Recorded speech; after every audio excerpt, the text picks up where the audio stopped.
à toi. Jusqu'au bout, je veux te suivre dans les bons, les mauvais jours. À toi pour mourir et vivre, à toi Jésus pour toujours. Mais le chemin du calvaire est étroit. Redécouvrir Jésus-Christ. Le journaliste britannique Malcolm Muggeridge a écrit un livre intitulé Jésus redécouvert.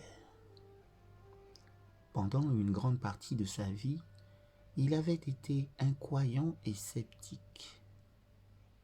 Dans une interview à la télévision aux États-Unis, un pasteur bien connu lui demanda « Pourquoi parlez-vous de redécouverte de Jésus alors qu'il n'a jamais été perdu ?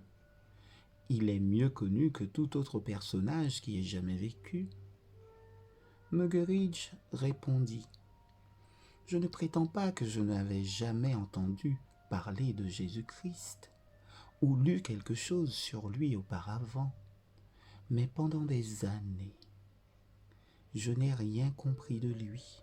Je l'ai maintenu hors de ma vie. Maintenant, je sais qu'il est la réponse à toutes les questions. Jésus-Christ possède un pouvoir qui n'appartient qu'à lui, celui d'atteindre les hommes.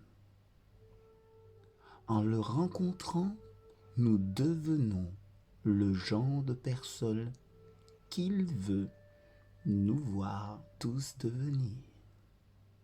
Nous ne trouvons pas le Christ avant d'accepter ses exigences à propos de notre vie.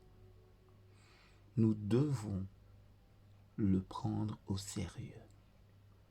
Dans un sens, il est étrange que quand les gens tombent malades ou sont aux prises avec des difficultés, ils éprouvent soudain un grand besoin de faire confiance à Dieu et de faire l'expérience de sa puissance de guérison et de délivrance.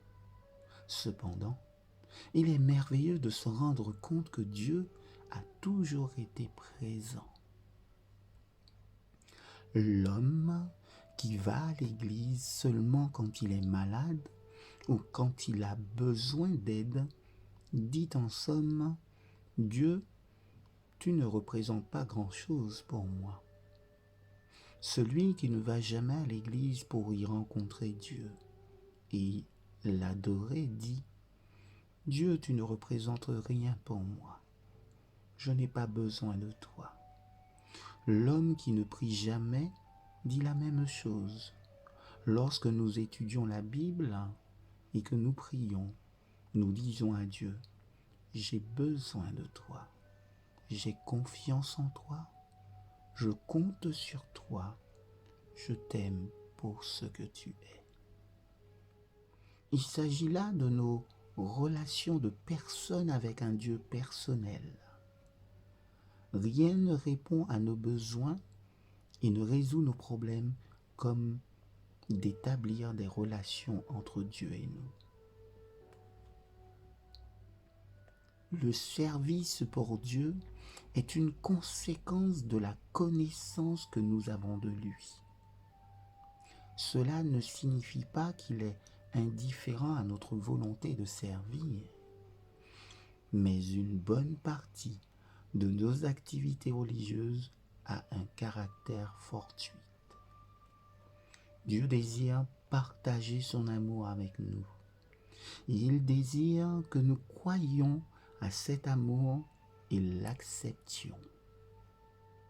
Si nous le faisons, alors nous voulons que Dieu soit au cœur de notre vie.